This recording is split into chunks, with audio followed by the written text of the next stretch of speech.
With that, we do want to turn to your first alert weather and get a check outside. And Cindy, I know you were following this wind because it's about to ramp up later tonight. Oh, yeah, and we're likely all going to notice it, especially driving, both hands on the wheel tonight. There's nothing worse than driving and you feel your car jerk one way or the other. Yeah, and that's the kind of impacts we'll see tonight. 50-mile-per-hour gusts at times in the National Weather Service discussion. Of course, high-profile vehicles, so big trucks.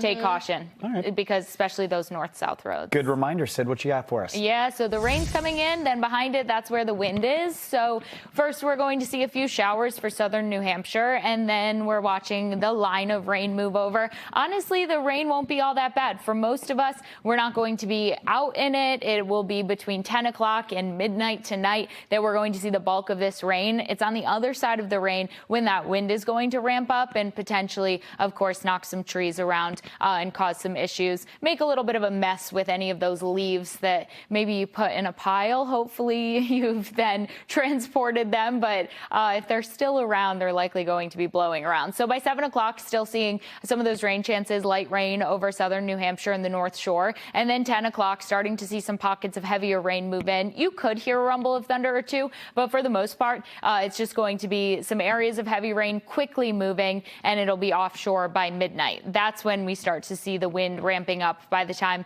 that we get around midnight into the early morning hours. So 9 o'clock, starting to see some of those wind gusts above 40 miles per hour in spots like Nantucket and Provincetown, 36-mile-per-hour wind gusts. And then as we get around 10:30, 11, still seeing gusty conditions, but starting to ramp up further inland in the early morning hours. So now we're seeing 2 o'clock in the morning where some wind gusts above 50 miles per hour are possible, and Boston's gusts will be pushing 40 miles per hour at this point. The system will be quickly moving, and by the time that you're waking up Thursday, a lot of the wind is at least going to calm a bit. So 10 o'clock to 8 o'clock in the morning, that's how long we have this wind advisory in place, and the wind warning for spots along the Cape and also the islands. Either way, wind gusts around 55, 60 miles per hour are going to be possible going through the overnight hours. By the time you're heading out tomorrow morning, it will still be gusty, but it's not going to be quite as gusty as what we're going to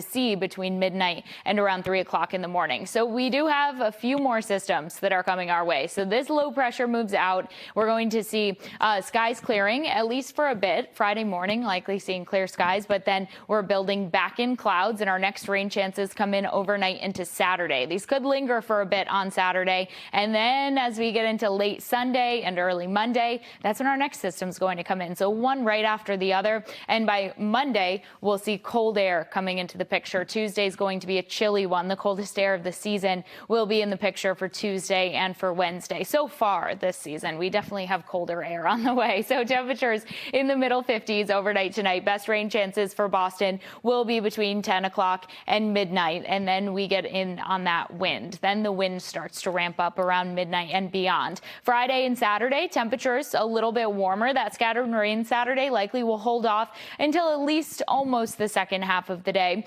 And then Sunday into Monday, that will be our next rain chance. Temperatures Monday in the 40s, and then Tuesday upper 30s and low 40s for high temperatures. But it does look like beyond the 10-day forecast, the pattern will rebound. Temperatures will get closer to normal. Our normal high for this time of year is at 56 degrees. So this weekend, a little bit above that, especially for Saturday, 62 degrees. Before that cold air comes in, brings us the chance for a freeze even at the coast, as low temperatures will be dipping to the 20s and low 30s.